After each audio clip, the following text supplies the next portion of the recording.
feel like one of the big themes in this play is definitely like dehumanization, or just failing to treat people as if they're people, and the consequences that come.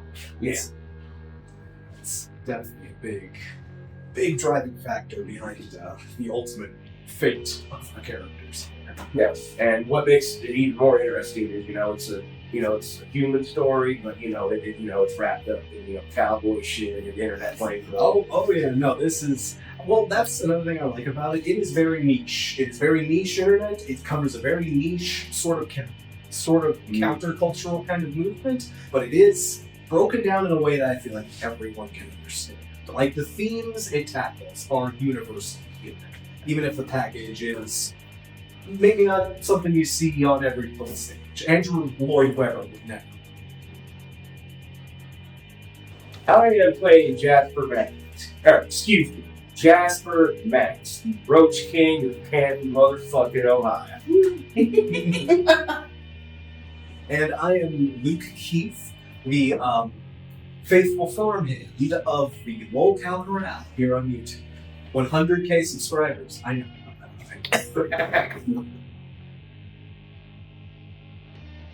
Alright, yeah, what's fucking terrifying about the play is the realization that, there's only like 2 or 3 degrees of separation between Dustin Miller and Jasper Max, and yeah, it keeps me up at night sometimes, not gonna lie about that. As far as what I'm most interested in with this production is, the opportunity, to get to actually be in this. We got a great cast here, we have a great crew, we have a great director, and all that stuff. You got to have all those ingredients to really make the Fringe show go. I won't lie. Part of my fear is kind of the same. I probably have a little bit more in common with Luke Keith than I would care to admit. But I would say, honestly, my fear on this show is mostly just it's my very first time on stage. I got those baby's first fears, so just kind of hoping I do okay, and just hoping I don't have too many rookie mistakes. But I have to admit, the thing that excites me is just, this is just getting the chance to actually be this character, slip into his shoes, and actually be a big driving force. It's what helps make this show come together. Really gotten inside Luke's head and what drives him, motivates him, and it's really been interesting learning about the journey that he's in his relationship with Jasper, and where he starts from and where he ends on by the end of the story. It's a very, very dramatic tipping point, and I just love the journey that he takes, and I'm glad I get to be the guy who personifies that. Again, let's hope I don't mess it up. You'll do just fine. Thank you. Aww.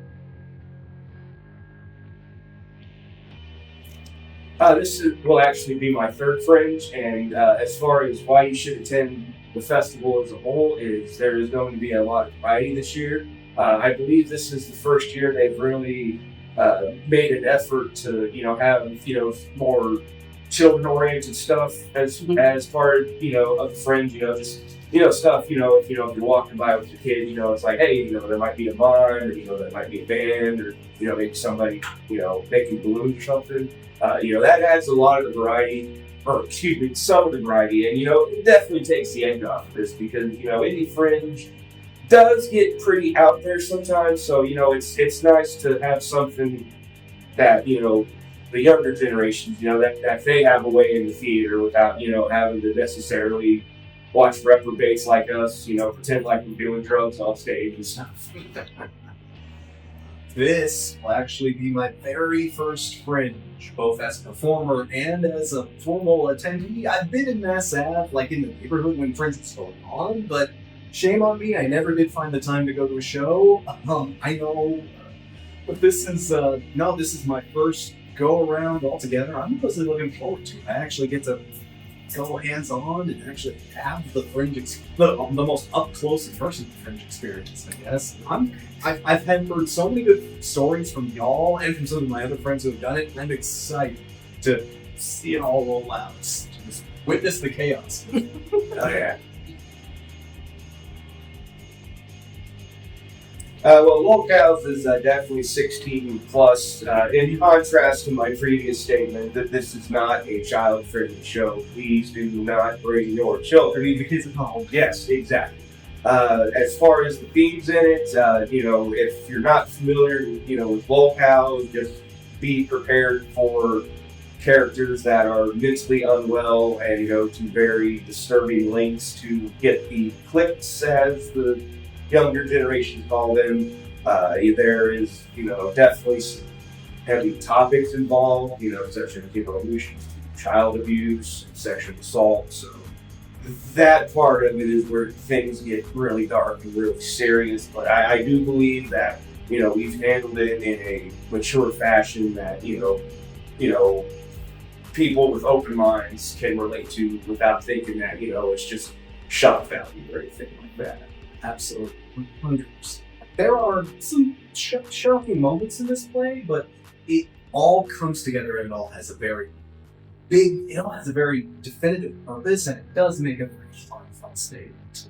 I feel like be prepared for that too. Like this, it's called LOLCow, and there's a lot of humor in this, but be prepared for this play to sneak up on you and kind of touch your heart and tell you something. Forgive me if I sound more pretentious, but about the human condition, just about how we are as people, that can really strike true and resonate. And that's the thing, there is a lot of internet speak in this, LOLCow, clicks, algorithms, all of that, but don't be intimidated. This is a show that at its core, I feel like anyone could understand. And again, themes that we cover, the various elements that come into play here are stuff that anyone, regardless of how long, I would say don't be intimidated by some of the speech or by some of the characters. Give it a chance. I really feel like it's gonna hit you in a way you didn't expect. It sure did. What do you think?